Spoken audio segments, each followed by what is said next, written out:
Hey, Chris, that's a great question. Kind of got sick and tired of wearing suits, to be really honest with you. So I wore three-piece suits mainly. Every day that I was at a show, LCT, Limo Digest, Chauffeur Driven, Lands, GCLA, whatever it is, because I believe you need to dress the part. And I'd always been a believer when I was going on sales calls. And you got to remember, this was between 2006 to 2012, that you always want to dress better than your competition. With that being said, I really got sick of wearing suits. My limo life was the only time I ever wore suits. And when I first rebranded myself with Inbound Marketing Agents, my marketing agency, I was literally kind of taking a page out of HubSpot. If you've ever heard of HubSpot before, they're the kind of invented inbound marketing. They're the largest all-in-one marketing platform, and they used to wear tracksuits, orange tracksuits everywhere.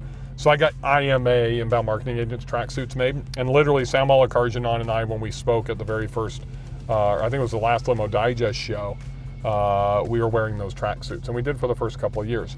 Then when I went over to and started Limo University is when the Cons, the Chuck Taylors, the Converse shoes, and the t-shirts and the sport coats, kind of similar to what I'm wearing right now, kind of became my clothing brand. It was different, it standed out, it's a little bit edgy, in our industry, and that's really what I am. That's my real personality. I'm not a suit guy. It doesn't fit my personality. I am cutting edge. I am ahead of the curve. There's a reason I've been a successful entrepreneur, and that's really kind of being, I don't know, Chris, what would you call it? What's the word? I mean, kind of, I would consider myself a forward thinker in the way that I strategize, and that persona of kind of the way that I dress, and not really giving about conforming to, the black on white, black shoes, black pants, black jacket, black tie, white shirt just doesn't fit with me anymore. And I think that's really important. The lesson here that I want you to understand is, one, you need to stand out, and your clothing is part of your brand. Everything that you do encompasses your brand. So I don't get to determine what my brand is, just like you don't for you or your company. But what happens is that the marketplace determines your brand, right? So the content you have on your website, what you say, how you deliver your content, what you wear, all of that type of stuff, your customer service, all becomes part of your brand. And if you notice, all three of the brands that I've had inside the limousine industry, the ground transportation industry, are all three different. And I needed to have that separation between the three so there wasn't crossover. So I want you to think about, before you decide to go to your next show, before you walk into your next sales meeting, your next networking event, the first thing that people notice about you is the way that you're dressed. And there's a reason that I always have brand new Chuck Taylors on. And even when I was wearing suits, before people started wearing tennis shoes with suits, I always had my shoes polished. I literally would turn them over. My wife would get mad at me. If they started to get a little bit worn, I'd get rid of them and get new things. There's two things that people notice, specifically about men, when they first see them, meet them, or walk into a room. They look at their shoes and they look at their watch. And if those two things are on point, and then your clothing, and what my goal is I want it to stand out. I want it to be different.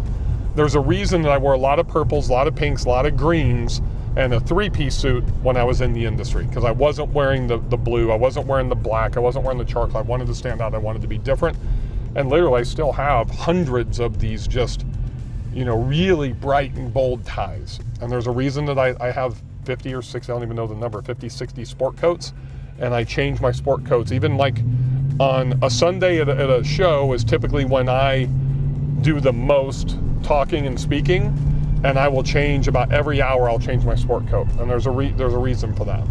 One, I want to look different. People come in and out of those sessions, right? I always want them to think it's fresh. Two, the brand. The more sport coats that I do, people literally go on Facebook and say, "Hey, how many sport coats is Bill going to change into today?" Just like Carrie Underwood changing dresses at the CMAs, except for I'm much better looking. Not really. And it gets people talking about a different component than just Bill being the limo coach, the education, the marketing, the sales, the scale, the growth. It talks about something else, right? So I'm creating more opportunities for my brand to be out there with social media. The other part of that is it gives Chris, who's always behind the camera, who's always with me, taking photo, shooting video, I'm able to brand that content differently. Does that make sense? And if I stood there in the same sport coat and the same white shirt and the same pair of jeans for 4 hours, then that becomes stagnant when I'm trying to use that in my marketing. So I believe in doing different backgrounds. We just filmed another episode of the Ask Limo U Show at this, Chris, what would you call it? Like this outdoor honky-tonk stage as we're driving by in Carefree, Arizona, like this country spot. It was really cool. I need a different background. All that stuff, to what you wear, to how you speak, to how you conduct yourself, to your product, to how good your service is, to your guys' vehicle types, that all makes up your brand. Choose wisely, my friends. Choose wisely. Thank you for joining me on this episode of the Ask Limo U Show. I look forward to seeing you on the next episode.